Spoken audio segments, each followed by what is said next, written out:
আমি পাঠানো বোর্ডকে মানে অনুরোধ করেছিলাম যে আপাতত বাদগুলো খোলা থাকুক, যেহেতু আগস্ট আগামী মাসে আমাদের একটা বড় ব্যবহার সবচেয়ে ঝুঁকি বেশি। কারণ এই বাংলাদেশ যারা ঠিকাদারি কাজ করতে বাইরে থাকে, কিন্তু আবার যদি এখন যদি এক্সপ্রেসটা করে সামনে আরো বেনিফিট করতে পারে।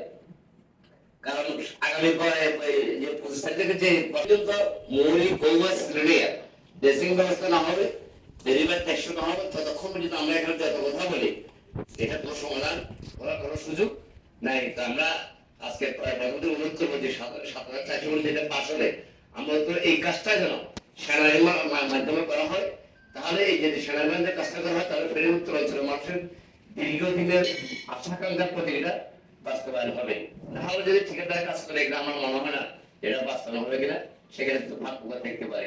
আমি অনুরোধ করব, যেহেতু অনেক লং টাইম হয়ে গেছে, যে এই তিনটার মধ্যে সমস্যা যদি সমাধান প্রপারলি হয়, তাহলে সমাধান একেবারে শেষ না হলে এখানে আপাতত বেরিবাদ বান্ধি কোনো লাভ নাই আমি মনে করি।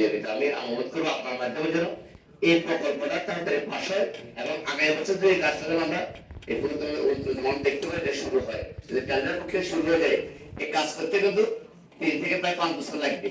এখানে বিশাল একটা বড় প্রকল্প, আর সরকারের এত টাকা নাই। তারপর আমরা চাইবো অল্প অল্প হলে কাজটা শুরু করে অত 2-3 বছরের মধ্যে যেন আমরা মানুষ এই ভবিষ্যৎ থেকে মুক্তি পাই।